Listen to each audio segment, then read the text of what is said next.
Assalamualaikum warahmatullahi wabarakatuh dan salam sejahtera. Ini adalah bahagian yang kedua bab 5 tingkatan 5.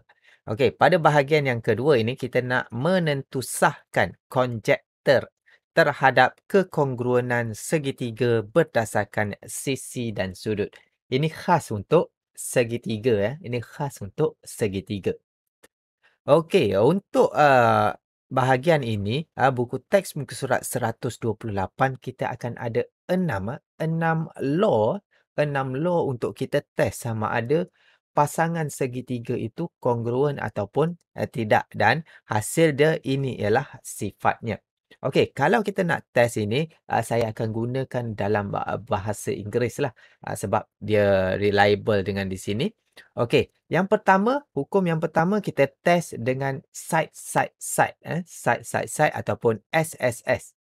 Kalau ketiga-tiga sisi itu, ah, ketiga-tiga sisi itu sama panjang dan sepadan, automatik kedua-dua segitiga ini kongruen. Kalau kita test ketiga-tiga ini mempunyai panjang sisi yang sepadan, automatik segitiga ini kongruen tanpa menyemak sudut dia.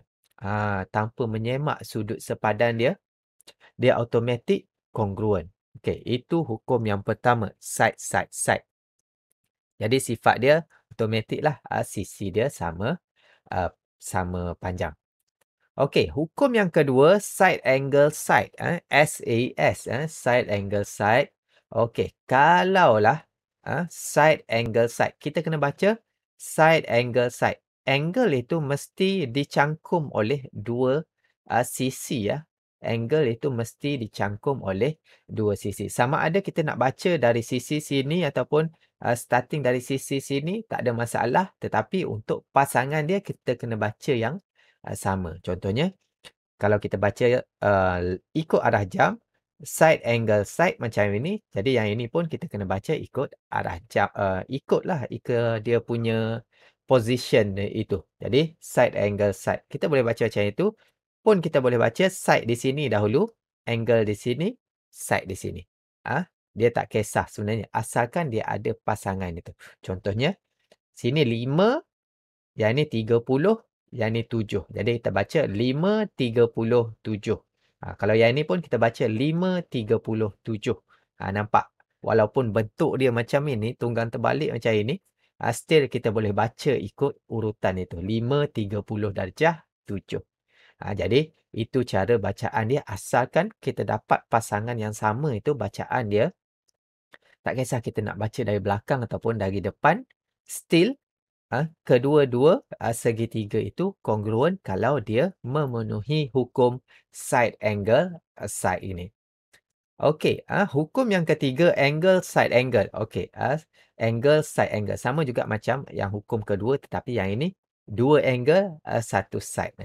Okey, di mana side itu pun mesti dicangkum oleh dua angle. Maksudnya side itu, sisi itu mesti berada di antara dua sudut itu. Angle side angle. Angle side angle di sini. Kita pun baca sini angle side angle, ataupun kita nak baca dari belakang ini pun boleh, angle side angle. Jadi kalau kita encounter seperti ini, angle side angle untuk segitiga, tanpa menyemak sisi yang lain pun kita automatik tahu kedua-dua segitiga ini ialah kongruen. Okey, ini hukum yang ketiga, angle side angle. Okey, seterusnya angle side. Angle side maksudnya daripada satu angle pergi pada angle yang lain dan satu side yang lain. Nampak? Angle side. Kalau sebelum ini angle side angle. Kalau hukum yang keempat ini angle side. Ikut urutan. Ataupun kita nak baca dari belakang pun boleh. Side angle. Side angle pun boleh. Kita nak baca dari belakang ni side angle pun boleh. Kita nak baca dari depan pun boleh, angle side. Dan hukum yang keempat ini kalau kita encounter, kalau kita jumpa, automatik kedua-dua segitiga itu adalah kongruen tanpa menyemak pun panjang sisi ataupun sudut yang lain. Okey, untuk hukum yang kelima ni awak kena hati-hati kalau nak guna, kalau nak test sama ada dua segitiga itu kongruen. Kerana kita mesti ambil kira luas pasangan segitiga. Untuk hukum yang kelima ini, kita mesti ambil kira dahulu luas pasangan dia mesti sama besar. Mestilah sama. Kalau kita tengok sini, luas pasangan segitiga mesti sama dahulu, barulah kedua-dua segitiga ini kongruen. Kalau kita guna hukum angle ini. Okey, yang kelima dan yang keenam kena hati-hati. Okey, angle. Nanti kita akan tengok macam mana kes dia walaupun angle dia sama tetapi dia tidak kongruen selepas ini. Okey, kita tengok hukum yang keenam pun sama, side angle ini, side angle. Okey, kita mesti kenal pasti dahulu luas dia. Kalau luas dia sama, barulah kita boleh test dengan side angle ini. Kalau luas tak sama, automatik dia tak kongruen lah. Kerana sifat kongruen, bentuk sama, luas mesti sama. Okey, untuk hukum yang ketiga ini, kita pun sama. Kalau kita nak baca ASS pun boleh. Ataupun kita nak baca SSA pun boleh. ASS itu saya tak nak sebut. SSA boleh. Side angle. Side angle. Baca sama ada nak ikut dari depan ataupun belakang. Boleh. Okey, kita tengok di sini yang hukum yang kelima dan hukum yang keenam tadi. Macam mana kalau bentuk itu jadi tak kongruen walaupun dia ada hukum itu. Okey, kita tengok yang ni. Yang ini side angle. Kita tengok side angle. Walaupun dia mempunyai side yang sama panjang, side yang sama panjang lagi, angle yang sama besar walaupun dia warna biru ini, dia tidak kongruen. Nampak bentuk dia pun dah tak sama dan juga luas dia tak sama. Automatiklah sudut sepadan dia tidak sama. Tengok walaupun dia side angle tetapi sudut dia tak sama besar. Jadi dia tidak kongruen. Okey, itu untuk hukum yang keenam. Okey, kita tengok orang hukum yang kelima angle. Angle. Walaupun angle dia sama besar 53.1, 36.9 dan 90 darjah. Tetapi sisi sepadan dia mungkin tak sama panjang. Jadi apabila sisi sepadan tak sama panjang, luas dia pun tak sama besar, dia tidak kongruen lah. Dia tidak kongruen. Okey, hati-hati dengan hukum yang kelima dengan hukum yang keenam ini. Okey, tip Bestari, side angle dan angle iaitu hukum yang kelima dan yang keenam ini tidak boleh digunakan untuk menentukan dua segitiga adalah kongruen kecuali luas dua segitiga itu adalah sama. Kita kena test dahulu. Adakah luas itu sama? Barulah kita boleh guna hukum SSA ataupun AAA itu. Kalau luas dia tak sama, kita tak boleh guna. Okey, kita tengok contoh yang ketiga, buku teks muka surat 129. Ini mudah saja. Rajah di bawah menunjukkan dua segitiga yang kongruen. Maksudnya dia kongruen. Dia dah bagi tahu. Jadi sudut C ini sepadan dengan F ini. Sudut C ini sepadan dengan F.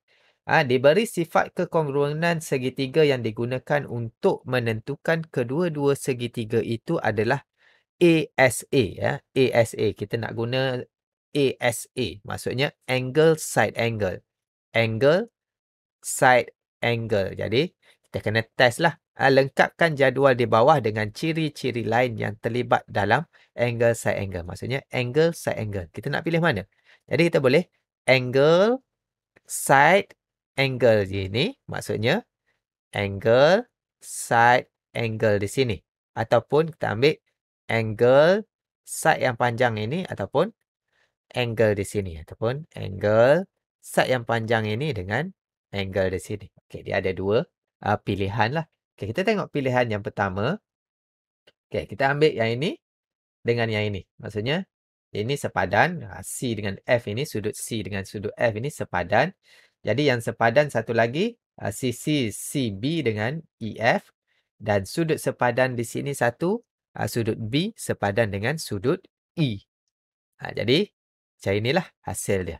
Ataupun yang seperti saya bagi tahu, dia ada 2 possibilities seperti ini. Kita ambil sudut di sini dan sisi di sini. Okey, itu contoh yang ketiga. Okey, seterusnya contoh keempat, buku teks muka surat 130. Okey, diberi satu lagi segitiga KLM mempunyai bentuk dan saiz yang sama dengan segitiga EFG. Maksudnya dia kongruen lah. Bentuk dan saiz yang sama dengan EFG, maksudnya dia kongruen. Okey, nyatakan sifat kekongruenan segitiga yang digunakan untuk menentukan kedua-dua segitiga itu adalah kongruen. Sekiranya, okey, yang ini sudut, yang ini sudut, yang ini side. Jadi, angle side. Okey, ini sudut side ataupun SAA, SAA, side angle. Jadi kita boleh guna sudut-sudut sisi. Sudut-sudut sisi, angle side. Okey, itu A. Okey, seterusnya kita pergi B. EG sama dengan KM, FG sama dengan LM, EF sama dengan KL. Okey, cara dia kita lukis pun tak ada masalah. Kalau kita tengok di sini pun kita dah tahu ini side. Itu adalah side. Okey, sisi. Okey, dan yang ketiga, EF sama dengan KL, sudut FEG sama dengan sudut LKM, EG sama dengan KM. Jadi kita tengok di sini, side angle side. Jadi automatik lah kita guna hukum side angle side.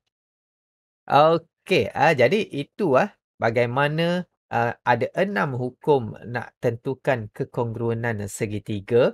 Dan dengan menggunakan 6 hukum itu, kita akan dapat sifat-sifat kekongruenan segitiga. Tetapi hukum yang pertama dengan yang keempat confirm. Hukum yang pertama dengan yang keempat confirm, automatik. Tanpa test sisi yang lain pun, ataupun sudut yang lain, automatik segitiga itu adalah kongruen. Tetapi untuk hukum yang kelima dan keenam, kita kena hati-hati.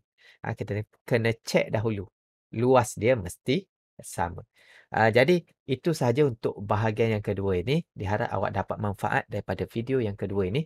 Jika video ini bermanfaat, jangan lupa untuk like, subscribe dan share kepada rakan-rakan yang lain. Sekian dulu daripada saya. Terima kasih. Assalam. Bye-bye.